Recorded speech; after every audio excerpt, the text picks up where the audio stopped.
So far in this course, we have looked at how we can use some of our Photoshop retouching tools and techniques in order to remove things like lint, jewelry, logos. We've looked at how we can clean up and remove distractions from the background of a photograph. Yet what about those situations where you want to remove the entire background altogether and do something different? Well, that's exactly what we'll do here with this photograph. We'll look at how we can remove the subject from his background, bring in another one, and then add some other creative elements as well. All right, well, this project begins with using what's called the Quick Select tool. You can find that in the Tools panel right here. Go ahead and click on that, and then position your cursor over the image and just start to click and drag over the photograph. This allows you to build up a selection, and here I'm going to go ahead and click and drag over the image. Make sure I'm selecting everything. And sometimes what you may need to do is change your brush size when you're working with this tool. Here I'll tap the left bracket key to make my brush really small. Just want to make sure I have all of the hat and maybe a little bit of the eyelashes there selected. Want to make sure I have the top of the hat selected as well. Now, if we move down and zoom out, we can use a bigger brush, tap the right bracket key, and just go ahead and paint over the areas that you want to select. And the great thing about this tool, as the name implies, it allows you to work really quickly. Now, the question is, do we want the background here between his arm and his body? No, we don't. So you can either use the brush with the minus icon on it, or you can access that by holding down the Option key on a Mac, Alt on Windows. So either way, just click on the icon above or use that modifier shortcut key. And in this case, you can see we have a pretty good rough selection of the subject.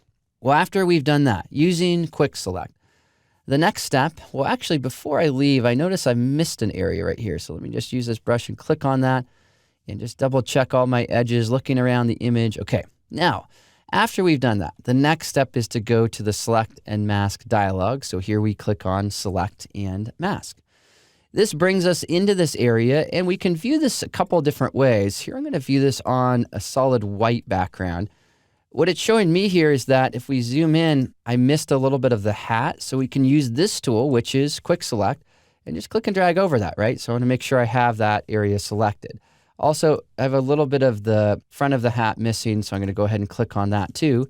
And then if I need to subtract, just go ahead and use the brush just like we've done before with the minus icon. So it's a little bit of back and forth, right? Just making sure that you're getting your selection just right. All right, well here I'm having some trouble with that area, so I'll zoom in closer, make my brush even smaller, paint away the problem area on both sides, and then go back with the brush with the plus icon and bring back the good part of the hat there. Okay, well, the edges are a little bit jagged and whatnot. That's okay, because we can fix that with our radius and Smart Radius. What this does is it tells Photoshop to pay attention to the edges that we have. Next, we can smooth things out a little bit, and we can also add a little bit of contrast, which gives some definition there, and then I'll shift the edge touch to the left. Now, we can see there's some problem with the mustache kind of beard area. If you use this tool, it's a great one for working on areas where you have transparency, and you can see as I click over these areas, essentially, I'm able to bring in a little bit more of the beard on top of the background. I want to increase the contrast a little more to add more density to that area. Still, though, there's some red in that. To get rid of that, we'll use Decontaminate Colors, and that will help to get rid of a lot of the red fringing that we're seeing around the image. So here, I just want to look around the photograph. It's looking really good. I think we're going in a nice direction. Next step, we want to decide how do we want to output this. And here we'll choose New Layer with a Layer Mask. And then click OK. And what this will do is it will give us this new layer where we have the subject by himself. And we also have a layer mask. And the reason why it's nice to have a layer mask is if we zoom in to the hat area, I notice that my hat isn't super good with the mask. So I have a brush which is either white or black. So we can choose one of those, and I can mask away a little bit of that problem area or paint with white, and I can bring back some of the actual hat there. So sometimes that's helpful to be able to fine tune or clean up an edge where you might have a little problem issue.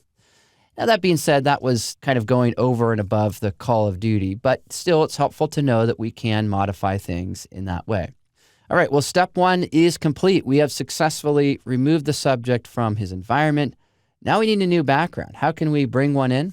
We have another image open. And if we go to Window and then Arrange and choose an option like 2 up vertical, we can see the images that we have open here side by side. One of them's a concrete wall, photograph of a concrete wall. The other one is our portrait. So if I want to bring this concrete wall over, just click on that and drag and then drop, and that will bring it over. So that's what I'm going to do, drag and drop that over. Now back over here, the problem is the concrete wall is on top of the subject. So I'm going to go ahead and put that behind the subject. Now we can see we have our guy, and we have this concrete wall which is behind him. Next step for me is going to be to change the composition. For this project, I need to have more space on this side of the frame. One way that you can add more canvas size to your image is with the crop tool. We select the crop tool, make sure delete crop pixels is unchecked and content aware is unchecked, and then here I'll just click and drag this out. And the reason why I'm doing this is I want to have more space over here on this side of the image. So you can see how we've now added that behind our subject and extended the canvas.